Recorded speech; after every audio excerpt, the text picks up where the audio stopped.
What's going on, everyone? Welcome on into the Broncos Breakdown by Chat Sports. Matthew Peterson here, recapping some of the action during NFL Week 14. Denver is on the bye, the last week of all byes across the league, and a much-needed bye as they go into the final four-game stretch of the year. They've got the Colts coming up this Sunday at home, a short week before they go to LA against the Chargers and play on Thursday night. And then they go to Cincinnati for likely a Saturday game, and they close out the year at home against Kansas City. But let's peek at the updated playoff picture as I filmed this during the middle of the late afternoon slate. We've had some movement and some activity amongst all the AFC teams. So the Chiefs are playing on Sunday Night Football, so don't need to concern about them. The Bills are playing right now. I'd prefer to see the Bills win because I want the Bills to be the 1 seed because I'd love to see if Denver came in as the 7 seed, them get a crack at Kansas City in the postseason. Steelers beat the Browns, and they improved to 10-3. We'll talk about that in more detail in a second. Texans are idle at the moment. Chargers idle as well.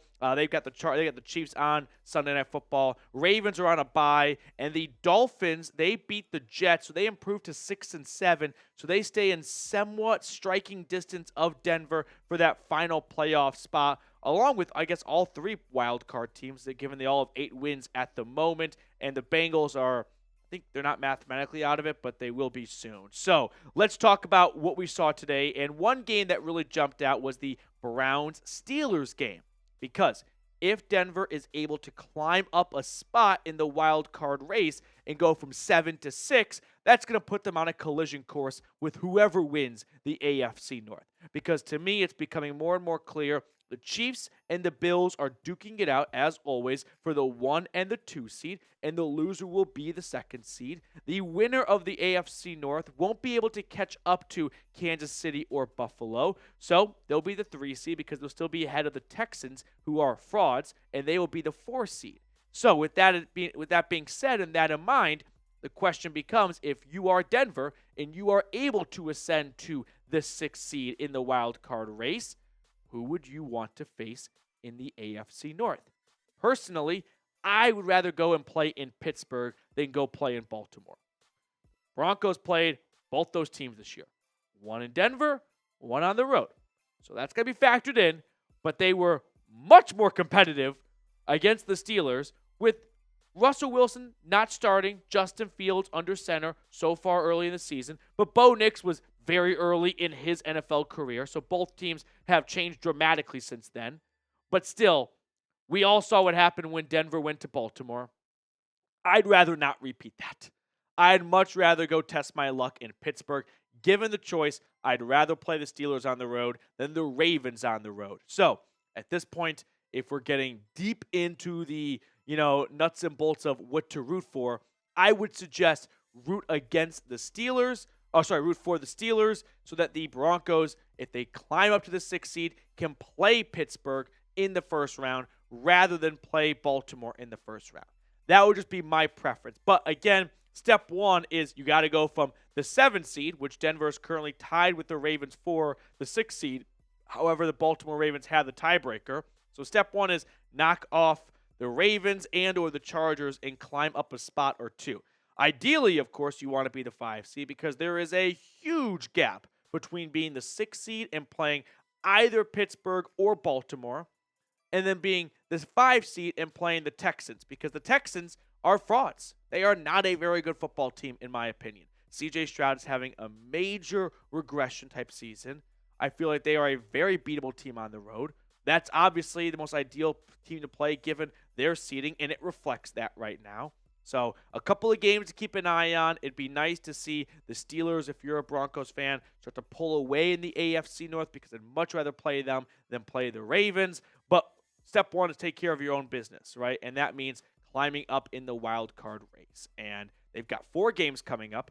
They're going to return from this bye. They're going to play the Colts at home, which both teams are coming off a bye. Of course, Denver, with Sean Payton getting screwed by the NFL, they've gotten screwed a lot this year in the scheduling department. I mean, They played on Monday night going into their bye, so they kind of get gypped one day of their bye. By the way, on that Monday night game against Cleveland, the Browns previously played on Thursday night. So Cleveland had the longest rest period possible before the Broncos played them on Monday night, which was already eating into their bye week, but whatever. And now they come out of the bye, and they don't even get a bit of a rest advantage. They play the Colts, who are coming off a bye themselves. So the NFL is out for Sean Payton because of Bountygate, and they are looking to nickel and dime him every single turn they can get to. And that leads us to the last 4 games of the season. Colts at home. I mean, these 2 games right here, with every game mattering so much as we get towards the end of the season, are going to be very indicative of what Denver does for the rest, where they finish in the postseason seeding, because they're on a great course to get a playoff spot right now. Chargers on Thursday night on the road. Sean Payton and the team agreed to do this. They did not have to play on the road for Thursday night. They already did it once this year at New Orleans. But they agreed to be flexed into a road Thursday night game because they want to play the Bengals on a short week for Cincinnati, right?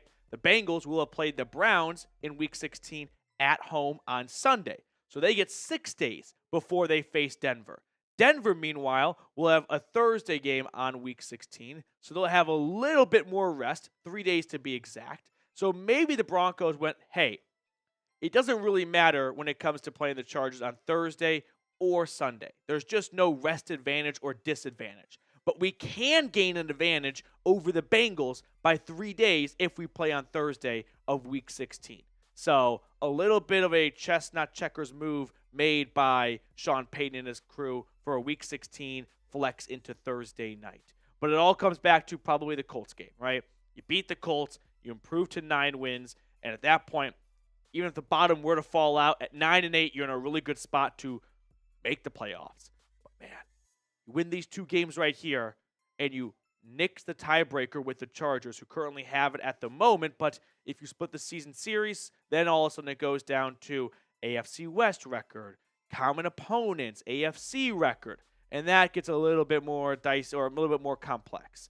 But surface level, take care of business coming out of the bye at home. We've got more to talk about on today's episode, but first, a quick shout out to our friends over at Prize Picks. Prize Picks is the best place to get real money sports action with over 10 million members and billions of dollars in awarded winnings. Prize Picks has made daily fantasy sports accessible to all. You just pick more or less on at least 2 players for a shot to win up to 100 times your cash. Run your game all season long on Prize Picks. Prize Picks puts their members first, so all withdrawals are fast, safe, and secure. When my picks hit, I can get my money in as quick as 15 minutes.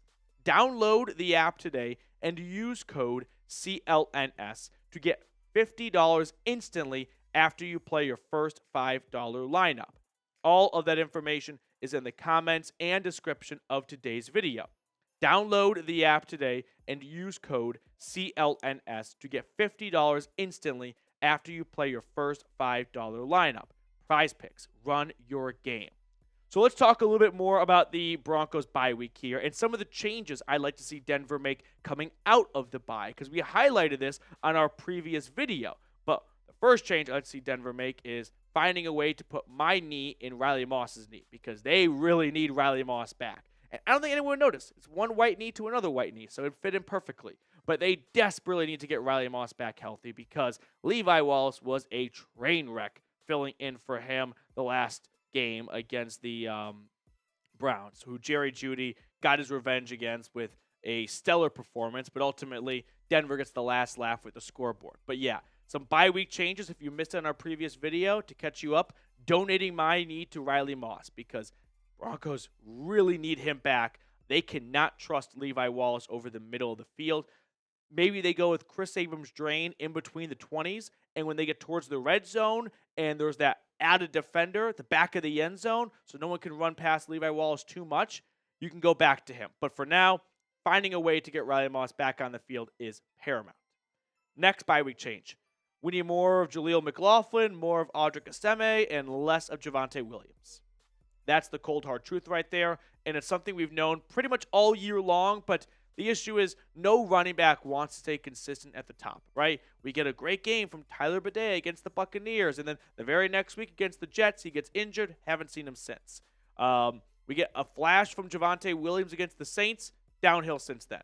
Jaleel McLaughlin was kind of like just relegated at the start of this season. Hardly saw him, and then he comes back. Audric Estime, he gets put on injured reserve. He comes back, and we're seeing more of him. There's been no consistency whatsoever from the running back room, but now is the time to build off of a really strong performance by 38 last week. Coming out of the bye, a little bit extra recharge. Move forward with him as your number one running back. Third and final change, and you can change the last name here, but Bo Nix to blank deep. I think Troy Franklin could be an excellent candidate for that, but if you want to swap it out with Marvin Mims, fine. Do not twist my arm. But every single week, we've kind of put a little bit more on Bo Nix's plate, and every single time, he's answered the call, right? Going into the Monday night game against the Browns, it was, hey, now's your opportunity at home, primetime game, to really make this fan base fall in love with you. And what did he do? He put together a winning performance, and he's done that every single time the Broncos have called on him. Coming out of that Saints game on Thursday night, footwork. Has anyone talked about footwork since then? No. Every time he's been presented with something to improve, his maturity and his experience from college has shown in his first year in the NFL because he has answered the call every single time. So now, let's see some deep balls, right? Let's see some explosive playmaking because I feel like if this team's really going to go on a run in the postseason, they're going to need the offense to put together some explosive plays since we know the defense is going to keep them in the game. But to round it out, let's look at the playoff picture here.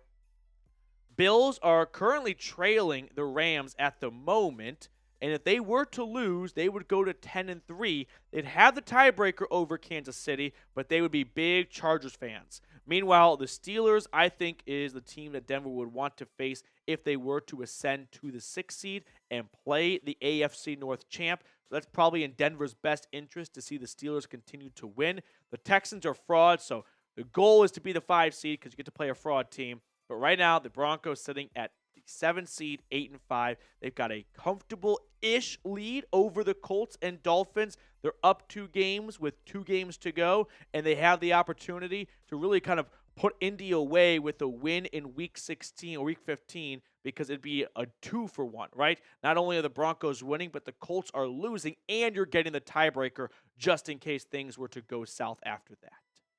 All right, that will do it for us on today's episode. Thank you guys so much for tuning in. Make sure to subscribe to the channel if you have not already, and I'll see everyone tomorrow.